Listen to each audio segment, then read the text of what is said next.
Welcome back, everybody, to another episode of the HR Revolution or Evolution, whatever way you want to look at it. We're talking about the revolution of HR for the evolution of business today. We all experienced massive trauma going through the pandemic, but there also was some silver linings. One of the silver linings is that businesses are starting to wake up to the fact that their employees are their most important asset and starting to look to HR as more of a leader within the business to really kind of figure out and get some of the questions answered that they have, where some of the old practices that used to be successful are no longer really having the same success, such as the sign-on bonus today. And we do that through conversations with Nicole and other leaders within the space, so we can all learn from their shared experiences and really try to pick out that intellectual and social capital that Nicole has hiding in her head today. So I wanted to introduce my my host or co-host, Chris Darone. How are you doing today, brother? Great, Kevin. Thank you very much. Again, we've got another exciting episode for all of you today. And as Kevin said, our mission and our passion here is to inform the HR community out there and also help inform and enlighten and educate our HR professionals and practitioners who may be looking to learn something new or upskill themselves. So without further ado, super excited. Our guest today is Nicole Lettich. She is a senior specialist of HR metrics and analytics at Nasdaq.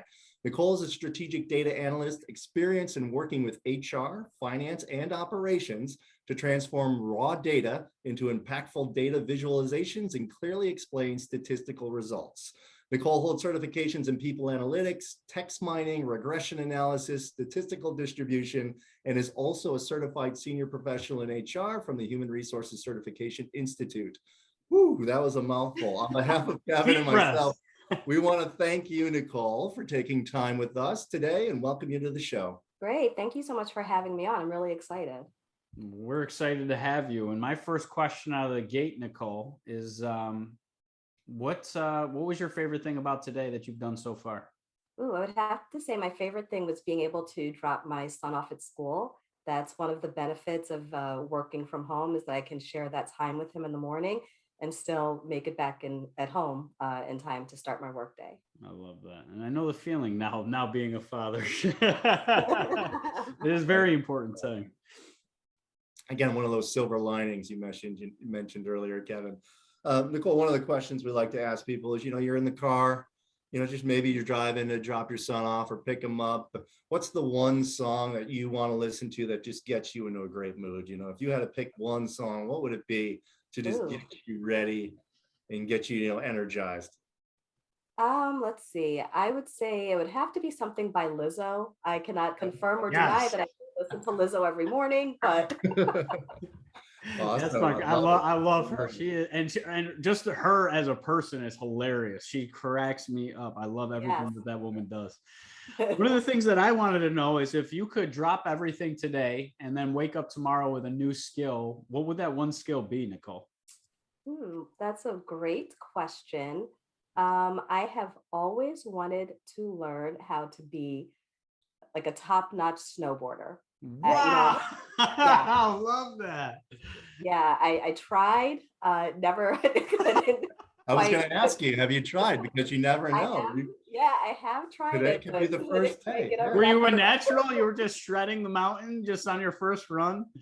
I was actually okay. I was really good at turning hillside. I just couldn't make those toe slide turns. So that was pretty much the end of my snowboarding career. But well, at least you got on the ski slopes. I never would because of Sonny Bono's mistake. So yes, Sonny Bono's mistake has kept me off the mountains my whole entire life. So yes. The one last thing that I wanted to ask you before we kind of get into the meat and potatoes today is understanding, right? If you could write a book, what would you title it and what would it be about? If I could write a book, I think I would title it Be Useful. That's just my general North Star. I think if you are really considering the impact that anything that you're doing is going to have on other people, then you're going to end up providing them with information or with assets or something that's going to be beneficial to them. Love that. I love that. Yeah. Great lead in to where we're headed now.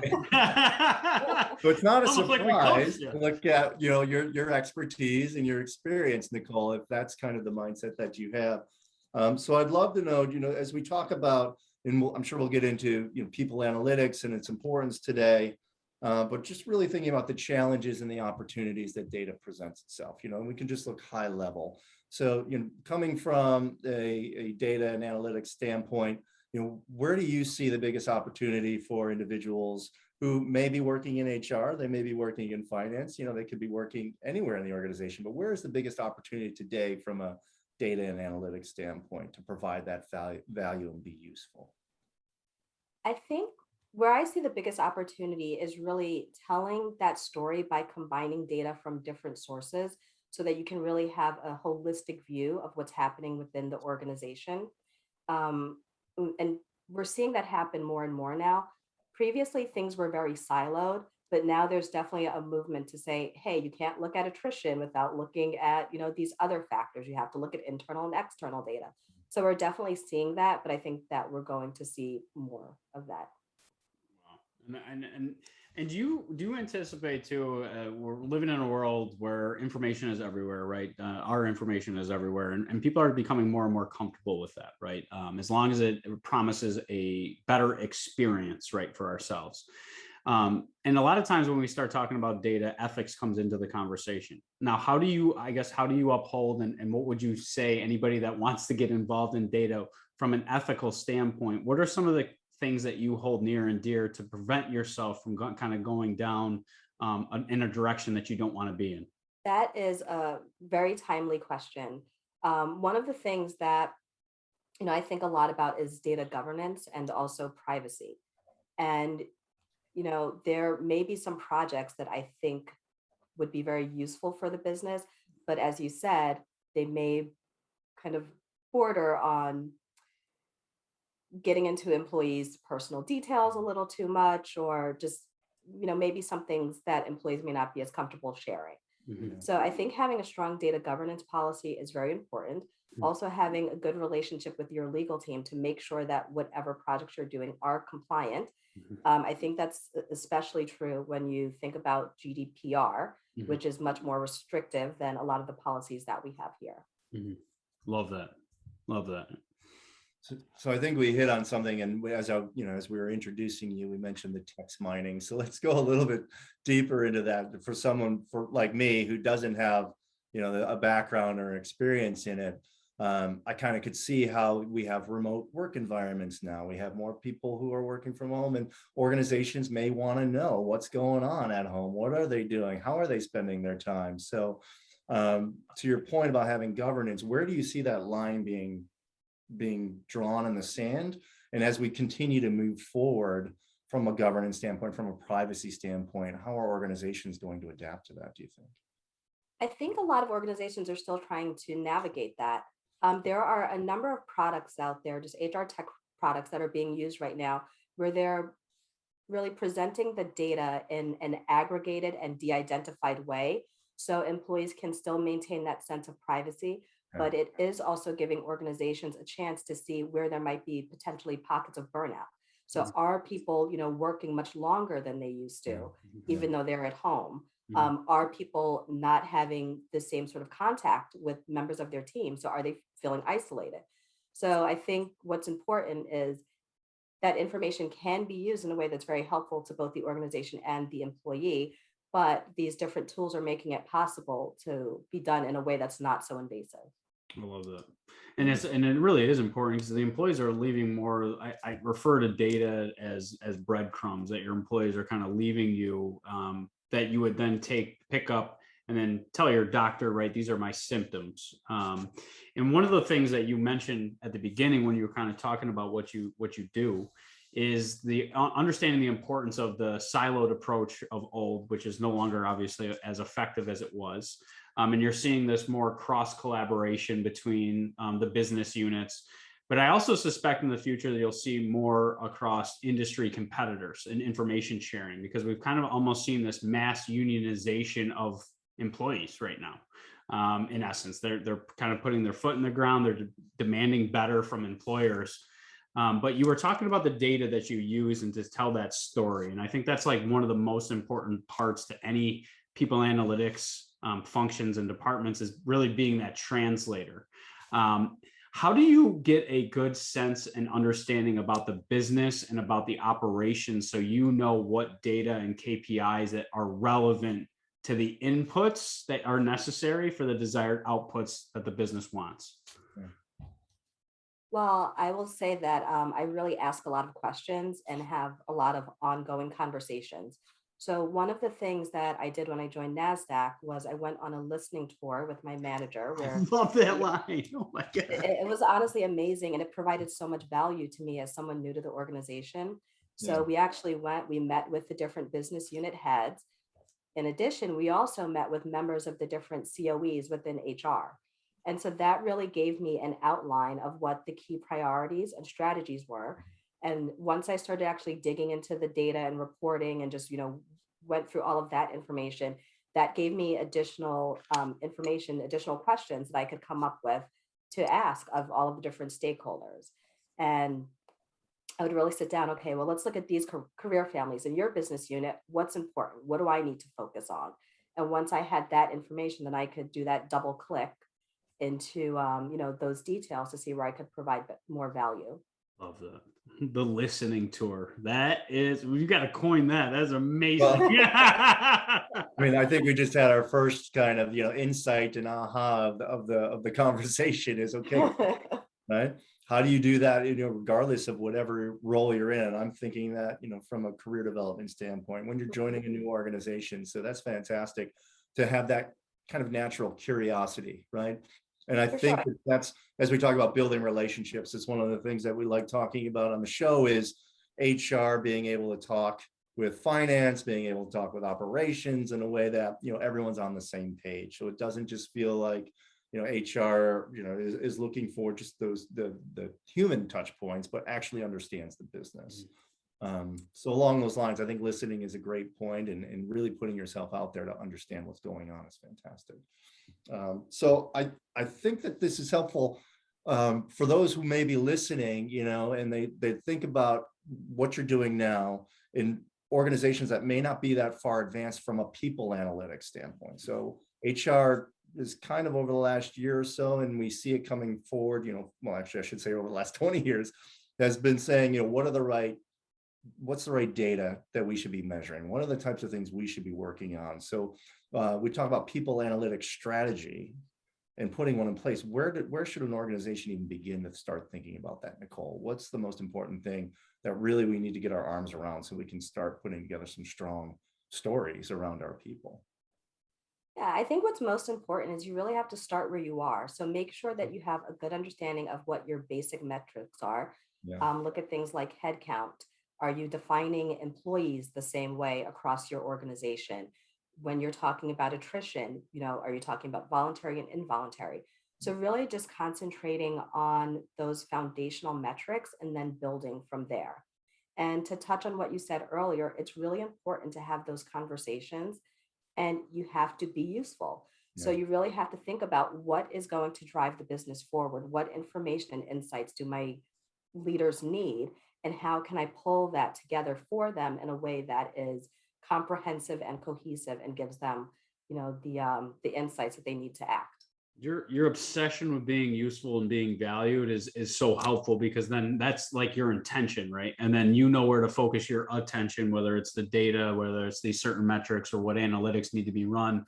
But I love that, right? And that's really where I've seen the most disconnect, and why I'm calling for HR practitioners to become more data literate, but also raise their awareness of their business intelligence. And Chris and I refer to it almost like a mini MBA, which is required, right? How do we make money? How do we lose money? And where do we spend it? Are three questions that every HR professional should be able to answer pretty quick.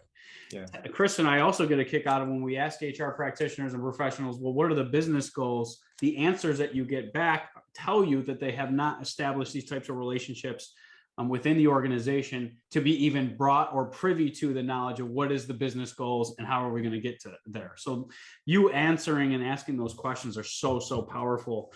So thank you for sharing that, because I think that's a message that we really want the audience to hear, is knowing be bold, go ask those questions. Don't assume anything.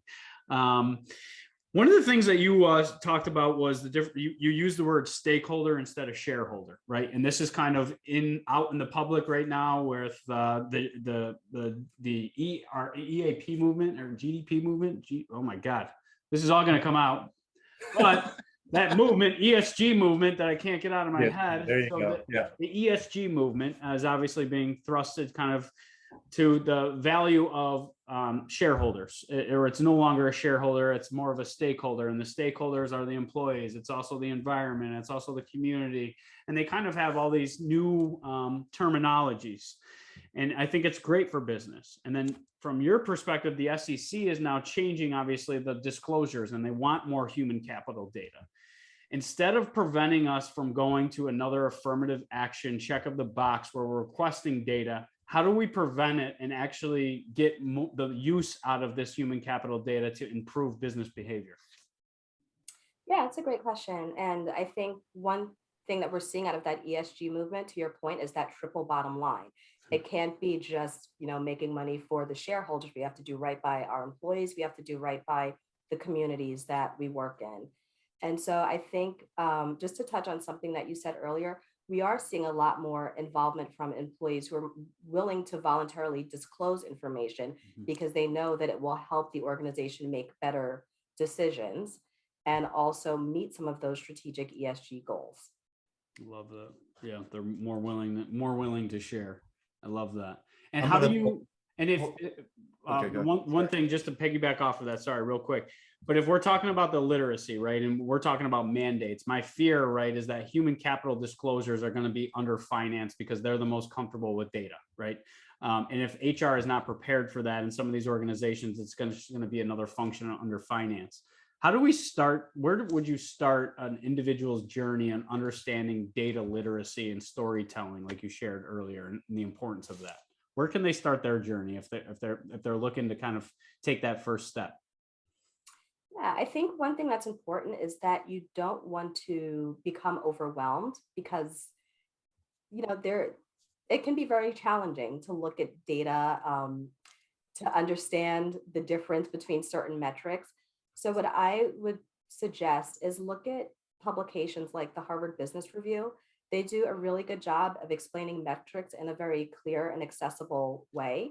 And they tell the story of what's happening with the business, and they also tie in that employee component.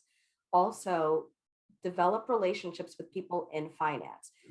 One of the things that I'm, a very strong proponent of is that you want to have people that you can go to ask questions in a very safe way.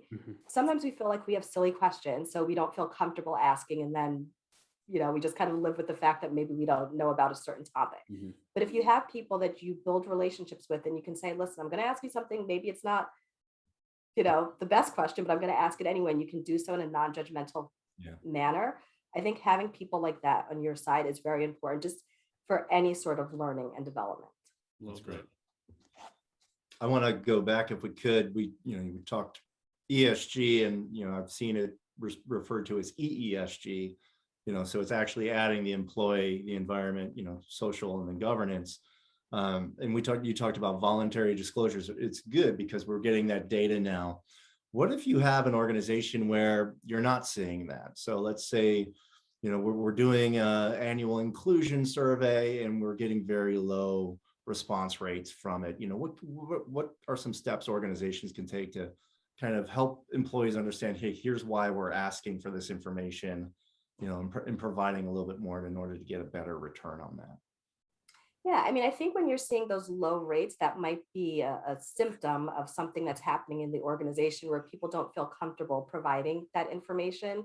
So from that point, I would really try to troubleshoot why that is. Yeah. And sort of root cause, and then work from there. I love that.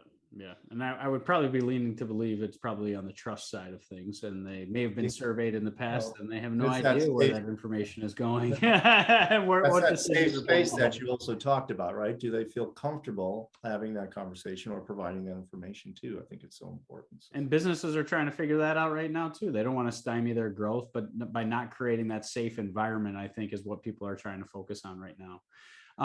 We're hearing things like mental health right now, right? And it's really a focus of organizations, and they're focused on wellness and well-being, and employees are asking more of employers than ever before, right? They're asking, how are you protecting not only my professional well-being, but also my personal well-being? And this brings in the skills conversation, right?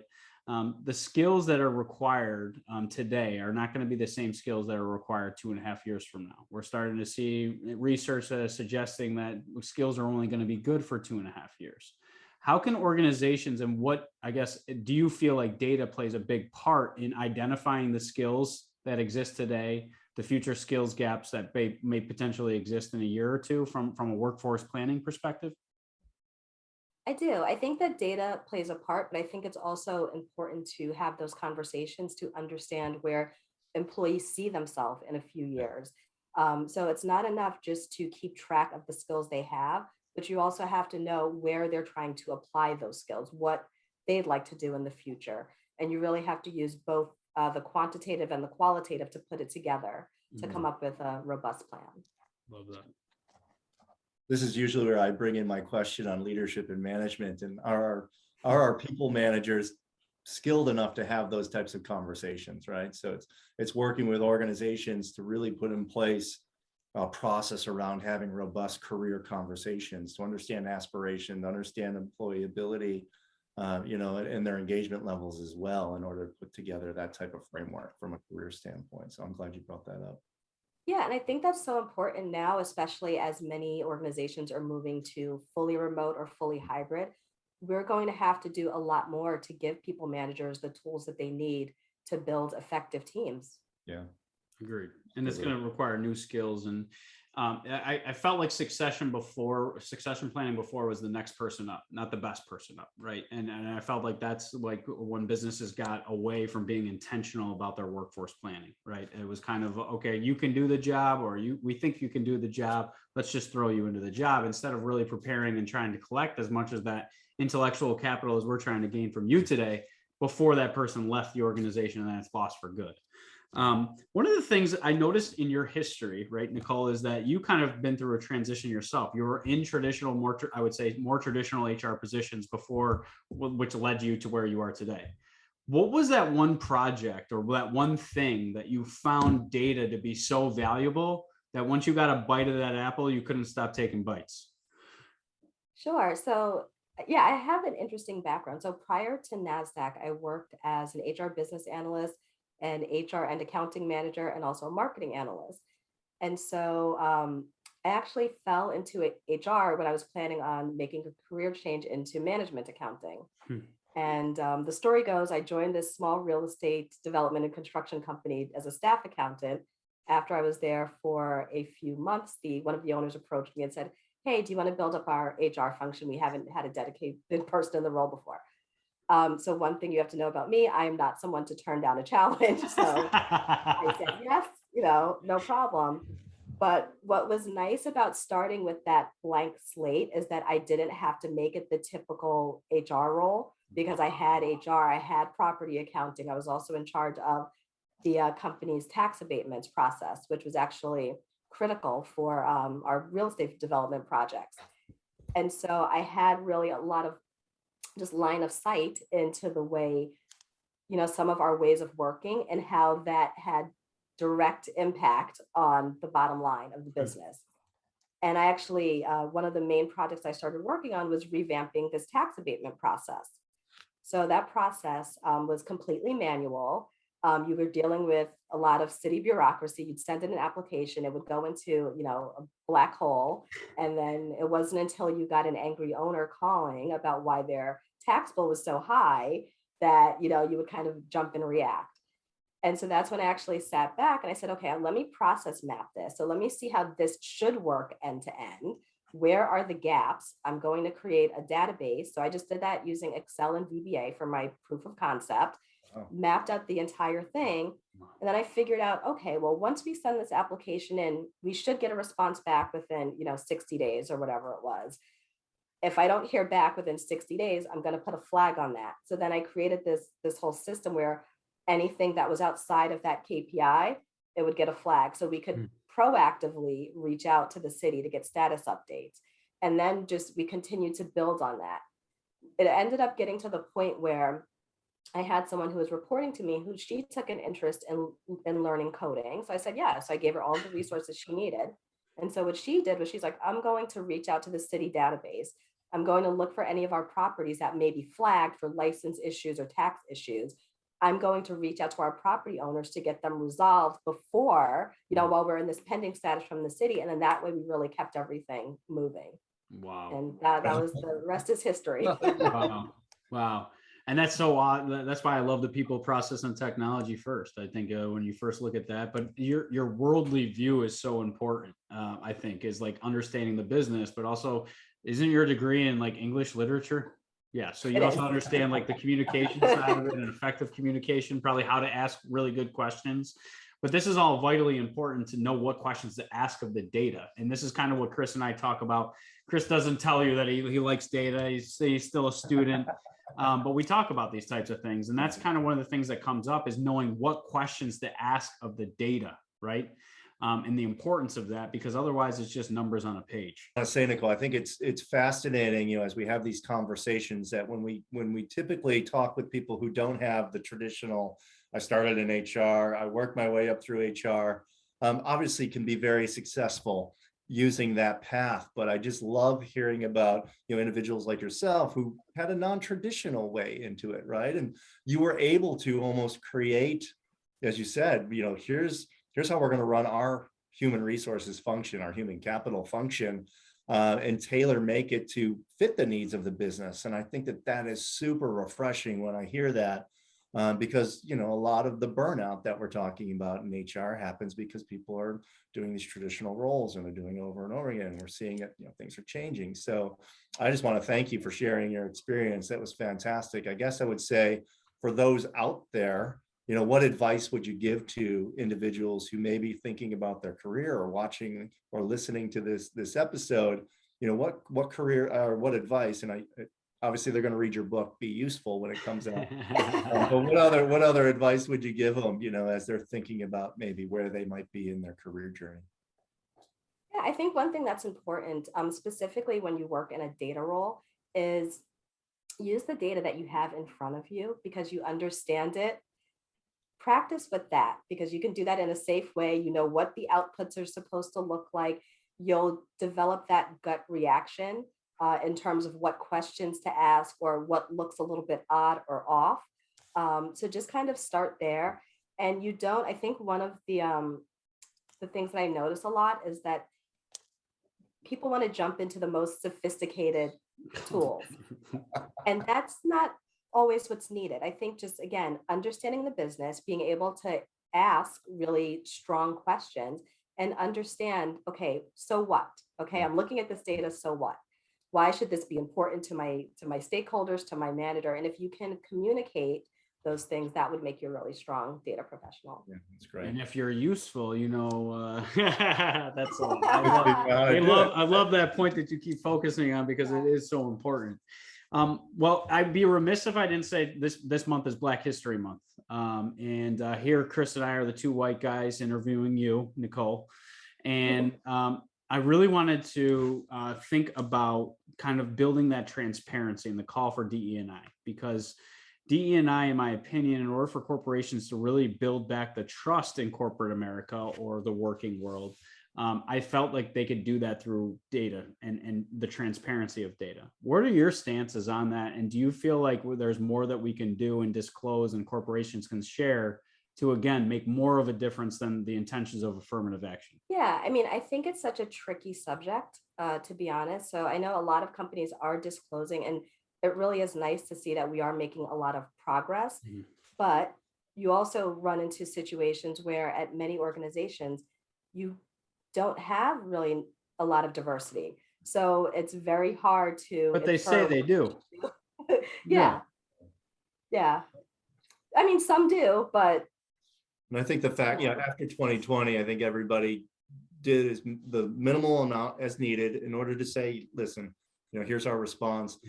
Throw that on our career page. Yeah, let's throw that on the career page. I think it's where do we move from here? Yeah. Okay, great. If that created the awareness, fine. Okay, we'll build off of it from there. But it's really okay. Let's talk about how do we start integrating, equity, inclusion, belonging, so that the diverse population, the diverse workforces that we're looking for want to come. Right? You have to build in the equity and the inclusion in order to attract that diverse workforce. And I think that that's really the challenge that organizations are facing now. For sure. Yeah. Well, I think just, you can't manage what you can't measure. So I think number one, start tracking those things is helpful. But, what I think is even more important is that you have to make it a safe place for employees. Just again, having that trust for employees to voice their concerns when they feel like there are issues.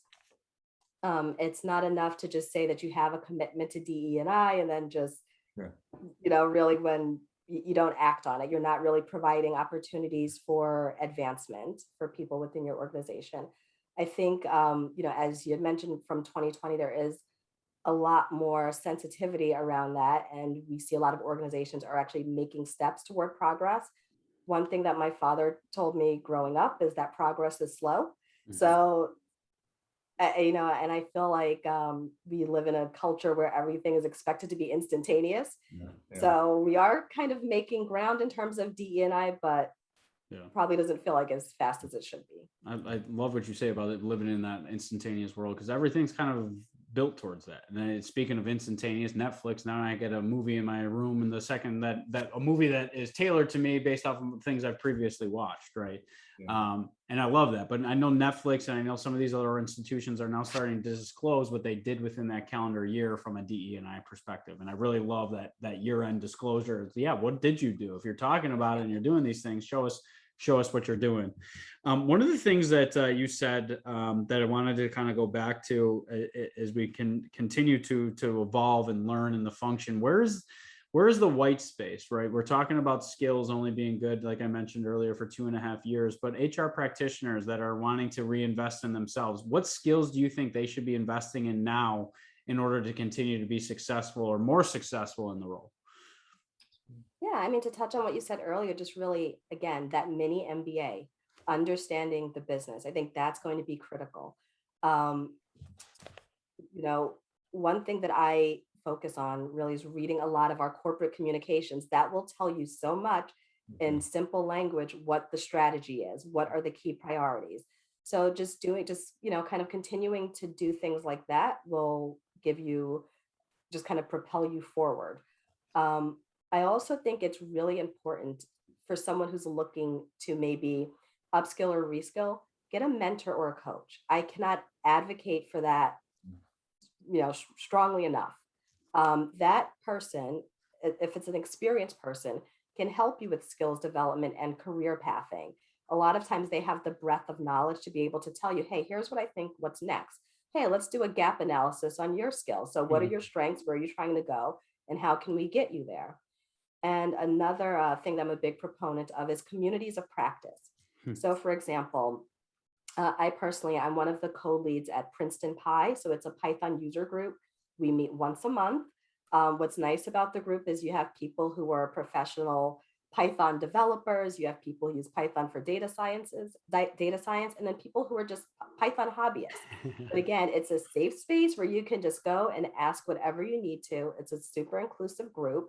And no one judges you or just says, oh, well, did you go to did you read the Python documentation? No, they'll actually take the time to explain it to you. Or, when it comes to data visualization, another group that I participate in is the Storytelling with Data Challenges. So every month they just say, hey, explain this with data. You can pick whatever data set you need, and then you can post your work up there and you get constructive feedback. Wow. So I think just, again, putting yourself in those communities where you can continue to grow and refine your skills is critical. That's great. That's great. All right, Nicole, we're looking at the time and we want to be respectful of your time, Alice. So we're going to finish with the normal ending question that we usually ask. And we've touched on it a little bit, but nothing is the same as it was 2 years ago, and we're continuing to evolve, continuing to change. What do you see as the most, what I guess what I'll ask is the most interesting opportunity we have now with the future of work, and how the future of work has changed and transformed, and what are you most excited about as we kind of keep moving forward into this new normal? Yeah, I think if you are a continuous learner or someone who loves living in a VUCA environment, like this is the time for you to shine. So I think right now we have access to more data than ever before, and HR really is getting that seat at the table where we're able to demonstrate our value, and we just have this opportunity to really propel HR forward. That's great. Beautiful. Beautiful. Well, Nicole, I just want to say thank you so much for all the insights that you shared with the audience today. And I'm geeking out over here. I know I have about 5 pages of notes from the conversation today. And we do want to be respectful of your time. But if I could I ask you one more question? Yeah, absolutely. All right. Last question. You mentioned it right before what Chris asked you. And it was perfect timing. Storytelling, right? Translating. These are the things that we need to get comfortable with if we are working with data and we are in the HR department. What are some tips that you would give from a storytelling perspective with data, and how can they kind of start to get more comfortable with telling that story? Yeah, so what's interesting about me, and I don't know if this is because I was an English major. Might be. I don't know. I don't know if other people do this. But when I'm working on an analysis or a presentation, I'll actually outline it as though I'm writing a story. Yeah. So I'll be really proactive. I'll think about the questions that might come up, and then I will map my visualizations to those questions. Love that. I'll make sure that I focus on all of the key insights so that when someone's going through, it's kind of a standalone piece. They know where to focus, what to look at. And, I just really try to ensure that what I'm presenting specifically answers their questions. I love that. And it's so funny you mentioned your college degree. I hardly get to use my college degree when I was more in the sales specific, but like I use the scientific method very similarly to how you use the outline of a story. So it's kind of funny how you use those tools that we were like ingrained in our head. Now, how will we use it and apply it in the world of data science? It's really cool. So thank you so much. This was fascinating, Nicole. You are a breath of fresh air. Thank you so much for all the important work that you're doing. And at the same time, being involved in these communities with other people that are trying to find that white space and their voice and their purpose. I think having great leaders like yourself in that space, and they can kind of see that sometimes non-traditional ways into HR are successful, and you can find a lot of success very quickly. So thank you so much for coming on the show and being such a special guest.